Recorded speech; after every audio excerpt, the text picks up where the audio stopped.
قرآن کی محبت منتقل کریں اور نبی کی اہل بیت کی محبت منتقل کریں۔ یہ وراثت میں اگر آپ نے اپنی اولاد کو 3 چیزیں دے دی تو سمجھے کہ آپ نے اپنا حق ادا کیا۔ لیکن آج کل تو ہم ظاہر ہے اور چیزوں کی وراثت کے پیچھے پڑے ہوئے۔ ماشاءاللہ میرے بزرگ جو بات کر رہے تھے، ابو علی سینا کی کتاب ہے کتاب الشفا، اس نے انسانوں اور حیوانوں کا فرق بیان کیا ہے، بہت سی چیزیں بیان کی۔ ایک چیز اس میں سے جو وہ فرما رہے تھے نا کہ ہم کسی قادیانی کو عزت کیا، ہم تو اس کو جانور کہنا بھی اس کی جانور کی توہین سمجھتے۔ ابو علی سینا نے کتاب شفا میں ایک جملہ لکھا ہے، آپ پڑھیے، گوگل کیجئے، آج کل تو علم کے دروازے کھلے ہوئے ہیں۔ وہ کہتا ہے کہ اس دنیا کی سب سے جو ثقیل چیز ہے، جو بھاری چیز ہے، وہ گفتگو یہاں سے شروع کرتا ہے کہ انسانوں اور حیوانوں میں فرق یہ ہے کہ انسانوں کو ثقیل چیزیں ہضم نہیں ہوتی۔ مثلا انسان چارہ نہیں کھا سکتے نا، بھوسا نہیں کھا سکتے، یہ جانور ہضم کرتے۔ تو آخر میں اس نے یہ جملہ لکھا ہے کہ اس کائنات کی سب سے ثقیل چیز جو ہے وہ کسی نبی کی گستاخی ہے۔ پیغمبر کی گستاخی جو ہے وہ تو جانوروں کو بھی ہضم نہیں ہوتی، ہم اس کو انسان کیسے کہیں جس کو پیغمبر کی گستاخی ہے؟ یہ ممکن کیسے ہے؟ یہ انسانی شرف کے خلاف ہے۔ میں نے سورہ آل عمران کی آخری آیت، میں تو قرآن کریم کا طالب علم ہوں، چند گزارشات آپ کے سامنے رکھوں گا۔ اصل مقصد جو ہے وہ نجات ہے، میری اور تمہاری نجات۔ کل قیامت والے دن پاک پیغمبر صلی اللہ علیہ وآلہ وسلم کی شفاعت نصیب ہو جائے، نجات ہو جائے، ہمارے بیٹھنے کے جو مقاصد ہیں وہ بالکل واضح ہونے چاہیے۔ اللہ فرماتا ہے اگر ایمان کا دعویٰ کرتے ہو تو صبر کرو۔ ظاہر ہے اس کی تفسیریں تو بہت زیادہ ہیں، بہت کچھ اس میں مفسرین نے لکھا ہے، لیکن ایک چیز بنیادی میں آپ کو عرض کر دوں، جو بنیادی تفسیر مفسرین نے لکھی ہے، آپ صبر کسے سمجھتے ہیں؟ یا ایھا الذین آمنوا اصبروا، شریعت کے راستے پہ چلنے کے لیے جتنی بھی رکاوٹیں آتی ہیں، ان رکاوٹوں کو دور کر کے اللہ کے امر کی پابندی کرنے کا نام صبر ہے۔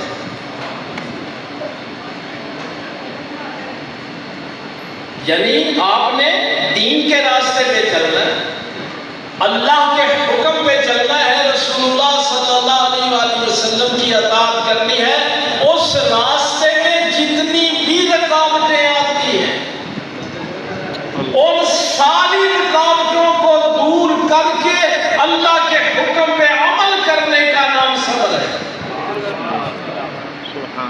دنیا کی لذتیں اور کششیں جتنی بھی ہیں، دنیا کی لذتوں کو پامال کر کے ایک اللہ کی بارگاہ میں سجدہ ریز ہونے کا نام صبر ہے۔ تیرا بچہ ضد کر رہا تھا، میں نے باپ کے گلے میں اس نے باہیں ڈالی ہوئی تھی کہ میں نے باپ کی گود میں کھیلنا ہے، اور نماز کا وقت جا رہا تھا، تو نے اپنے بیٹے کو ایک سائڈ پہ رکھ کر اپنے اللہ کے امر کو ترجیح دی، اور وہ جو سجدہ کیا وہ صبر ہے۔ ایک رکاوٹ کو دور کیا نا۔ گھر جا کے اپنی ماں بہنوں بیٹیوں کو بھی بتانا۔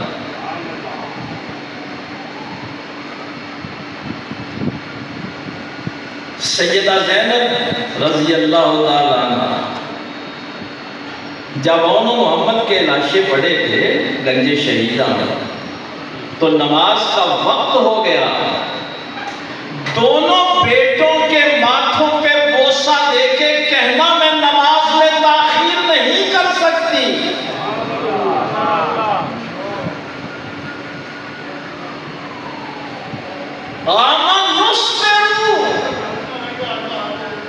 امام راغب نے مفردات القرآن میں علماء تو جانتے ہیں،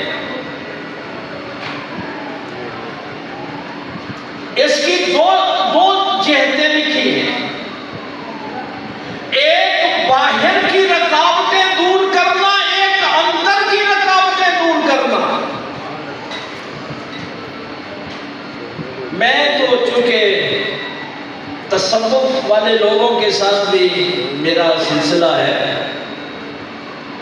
اور افا نے اسی عامہ مصورو پہ معرفت کی بات بھی لکھی ہے۔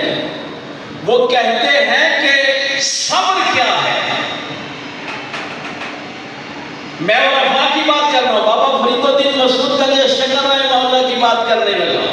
وہ کہتے ہیں اللہ کے علاوہ کسی کے سامنے اپنی حاجت بیان کرنے کا نام بے صبری ہے۔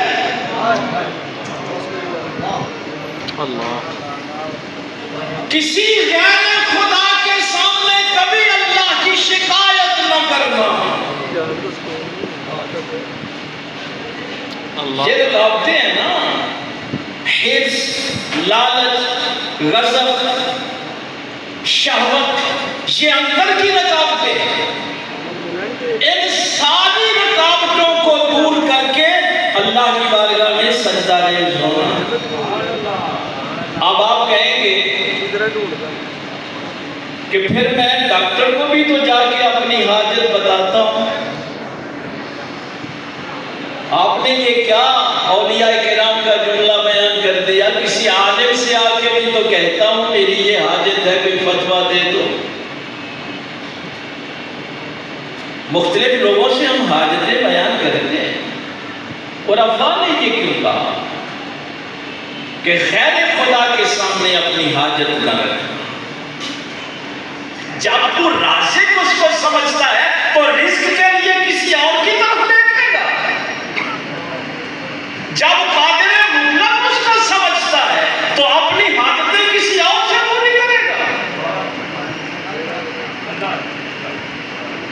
ایک بڑھیا بات جو ہمارے بزرگان دین نے لکھی، وہ فرماتے ہیں یہ دنیا عالم اسباب ہے،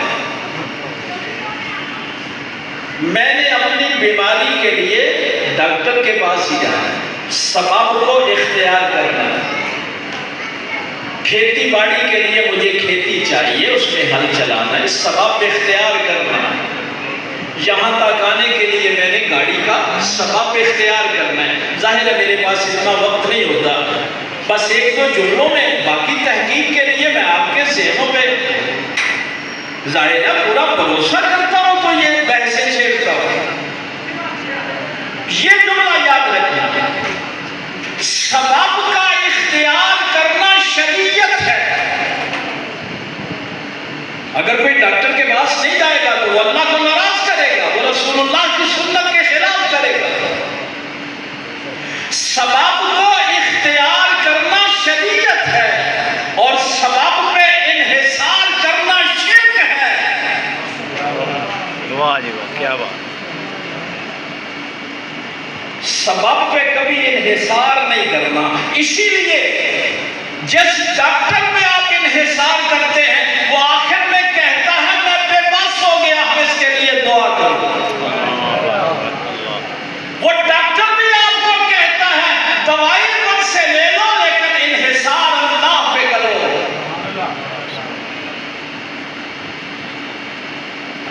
والصابر، ظاہر ہے اس کی اور بھی بہت سی تفاسیر مفسرین نے بیان کی، لیکن وقت ظاہر ہے کم ہے۔ والصابر، صبر کی تلقین بھی کرو، یعنی مخالف کی سمجھ سے اگر کوئی تکلیف آئے تو اگر کہہ رہے ہو نا کسی کو صبر کرو تو اس سے بڑھ کر تم صبر کر کے دکھاؤ۔ اشارہ کر دوں، آپ جا کے قرآن کریم میں پڑھ لیں، جب پہلی جو بات تھی اس کا بھی اشارہ کر دوں۔ دنیا کی لذتیں پامال کر کے اللہ کی بارگاہ میں سجدہ ریز ہو۔ تتجافی جنوبہم عن المضاجع یدعون ربہم خوفا وطمعا۔ قرآن سنا رہا ہوں، اللہ فرماتا ہے کہ بسترے کی لذت، نیند کی لذت کتنی کشش ہوتی ہے سحری کے وقت، لیکن جب اللہ اکبر کی صدا آئے اس لذت کو پامال کر کے اس کی بارگاہ میں سجدہ ریز ہوتے ہیں۔ یہ جملے میں نے اپنی طرف سے نہیں کہے کہ لذتوں کو پامال کر کے اللہ کی بارگاہ میں سجدہ ریز۔ دیکھیے جو آپ کا دشمن ہے وہ بھی تو کچھ نہ کچھ کرے گا، وہ وہی ایسے تو نہیں بیٹھا رہے گا، وہ بھی تو کچھ نہ کچھ کرے گا، تکلیف پہنچائے گا۔ کیا غزوہ بدر میں، غزوہ احد میں صحابہ کو تکلیف نہیں ہوتی، زخمی نہیں ہوئے؟ یہ آیت بھی جا کے دیکھ لینا۔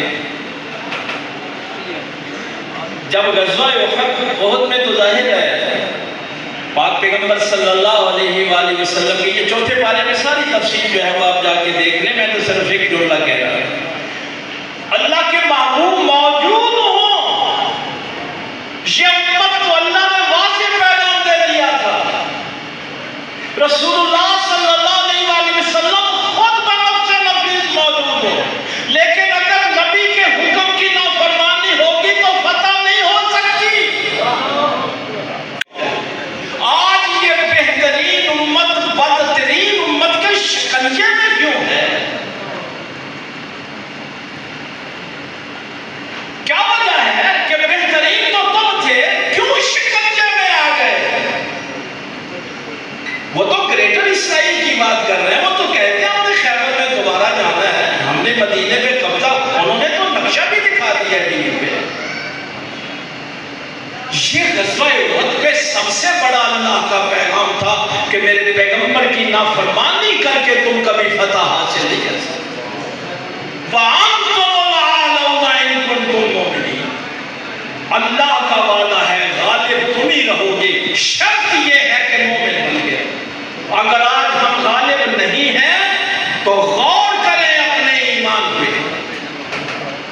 جذباتی باتیں کرنا اور شے ہے، حقیقت کو سمجھیں۔ اور پھر جب یہ میں وہ آیت آپ کو بتانے لگا، تِلْكَ الْأَيَّامُ نُدَاوِلُهَا بَيْنَ النَّاسِ، جب یہ غزوہ احد پہ ظاہر ہے سرکار حضرت حمزہ رضی اللہ تعالیٰ سید الشہداء 70 صحابہ شہید ہوئے ہیں، نبی پاک صلی اللہ علیہ وسلم زخمی ہوئے ہیں، تو اللہ تعالیٰ نے یہ واضح بات فرما دی تھی کہ پچھلے سال بدر میں ان کے بھی 70 سرداروں کے لاشیں گئے تھے۔ تِلْكَ الْأَيَّامُ نُدَاوِلُهَا بَيْنَ النَّاسِ، یہ ہم دن بدل بدل کر لاتے امتحان کے لیے۔ تو ان کی طرف سے اگر کوئی زخم آئے تو صبر کر کے دکھاؤ، ان سے بڑا صبر کر کے بس ثابت وَرَابِطُوا، اور پوری مورچہ بندی کرو۔ میدان سے بھاگنا نہیں ہے، نہ زمینی سرحدوں کی حفاظت سے بھاگنا ہے، نہ نظریاتی سرحدوں کی حفاظت سے بھاگنا۔ ایک زمینی سرحدیں ہیں، ایک آپ کی نظریاتی سرحدیں ہیں، عقائد کی، معاملات کی، اخلاقیات کی، ختم نبوت کی، توحید کی۔ ان ساری سرحدوں کی حفاظت کرنی ہے۔ اور کون کرے گا؟ بھائی کون کرے گا؟ نہیں، قرآن کریم کا اگلا جملہ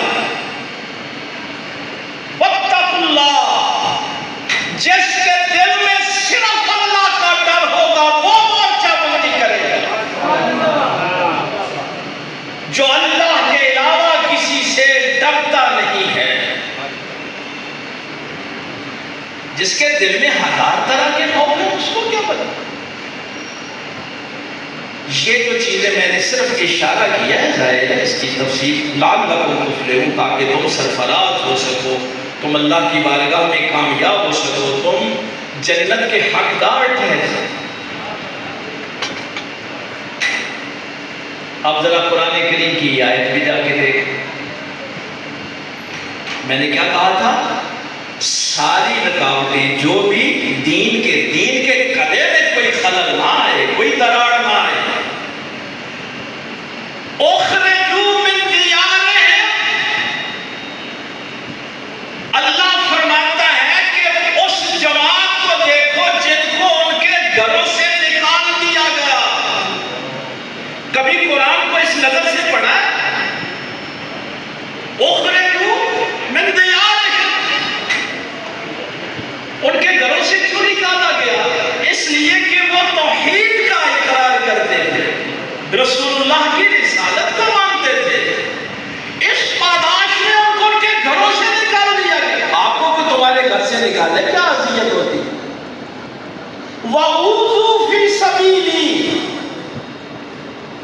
اللہ فرماتے ہیں میری راہ میں ان کو اذیتیں دی گئی۔ پھر اذیتوں کا ذکر کیا، وَقَاتَلُوا وَقُتِلُوا، انہوں نے جانیں دی بھی اور جانیں لی بھی۔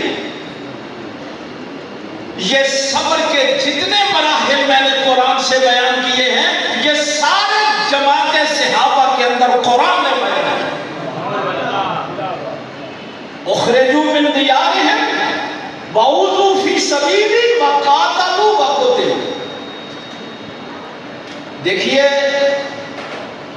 یہ میں اپنے نوجوانوں کے لیے یہ جملہ عرض کرنے لگا ہوں۔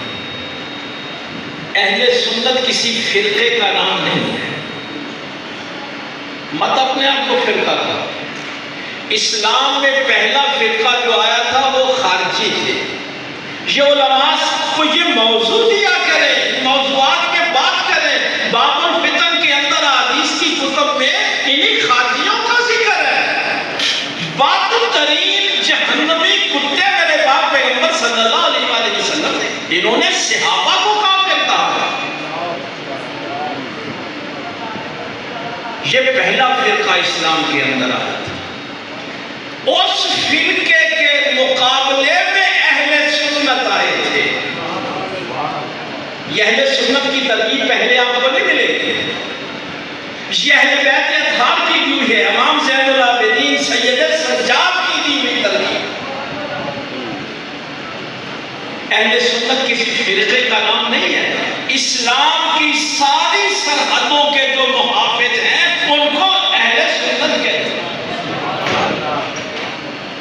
انہوں نے صحابہ کرام رضوان اللہ تعالی علیہم اجمعین کی جو سرحد ہے اس کی بھی حفاظت کرنی، اہل بیت اطہار کی بھی کرنی، امہات المومنین کی بھی کرنی۔ لیکن دیکھیے جہاد کی بہت سی جہتیں ہوتی ہیں، شاید ہمارے علماء اس طرف دھیان نہیں دیتے۔ ایسے مواقع ہوتے ہیں غور و فکر کرنے کے لیے۔ ہمارا جو یونیورسٹیز کا سروے آیا ہے، اس پاکستان کی بات کر رہا ہوں، 3 کروڑ ہمارے یونیورسٹی اور کالجز کے بچے ملحد ہو گئے، خدا کے منکر، اپنے اپنے فیلڈ کو دیکھیں۔ یہ کل قیامت والے دن ہم سے پوچھ گچھ ہوگی۔ دیکھیے یہ چھوٹے چھوٹے مقاصد جو ہیں ان کو قربان کریں کسی بڑی مقصد کے لیے۔ اگلی نسل اللہ کا انکار کر رہی ہے، اور یہ جو لاہور میں کیس چل رہا ہے، پہلے اسلام آباد مستند تقیانی کی عدالت میں چل رہا تھا، لاہور منتقل ہوا ہے، تاریخ پہ تاریخ دی جا رہی ہے۔ ہم کہاں پھر رہے ہیں؟ آپ کے ملک کے نوجوان برباد ہو رہے ہیں، توحید کا انکار کر رہے ہیں، مذہب کا انکار کر رہے ہیں، قرآن کا انکار کر رہے ہیں۔ ان بچوں کے لیے ایسے کورسز کا اہتمام ہے۔ میں صرف ایک مثال دے کے، ظاہر ہے وقت کافی ہو گیا، بعد میں آنے والے خطیب آپ کو تفصیل سے بتا دیں۔ جواب اکثر ہمارے نوجوانوں کو برگلایا جاتا ہے۔ دیکھیے کہ حضرت عمر فاروق رضی اللہ تعالیٰ عنہ نے سیدہ فاطمہ الزہرا کے گھر کو آگ لگا دی، ان پہ جلتا ہوا دروازہ پھینکا، ان کی پسلیاں توڑ دی گئی، کوڑے سے مارا گیا۔ اب دیکھیے جس نوجوان کو یہ کہانی سنائی جائے گی وہ صحابہ کی عزت کرے گا؟ اس کو کیا ضرورت ہے صحابہ کی عزت کرنے کی؟ لیکن ہم نے کیا اہتمام کیا ہے کہ ہم اپنے بچوں کو بتائیں کہ یہ کہانی جھوٹی ہے۔ میں کم از کم مسجد میں بیٹھا ہوں 400 سے لے کے 500 نوجوان جن کے دل میں یہ بات تھی، میں نے ان کو اکٹھا کیا۔ میں نے کہا میں اس میں کچھ نہیں کرتا، آپ اے آئی سے پوچھ لیں، آرٹیفیشل انٹیلیجنس سے پوچھیں۔ دیکھیے یہاں بھی ہم نے قرآن سے رہنمائی نہیں۔ قرآن پتہ ہے ہماری کیا رہنمائی کرتا ہے؟ قرآن کہتا ہے کہ آپ نے اپنے دور کے علم کے مطابق مقابلہ کرنا ہے۔ موسیٰ علیہ السلام کا دور اگر جادوگروں کا دور ہے تو جادوگروں کے مقابلے میں وہ عصا لایا جائے گا جو جادوگروں کا مقابلہ کرے۔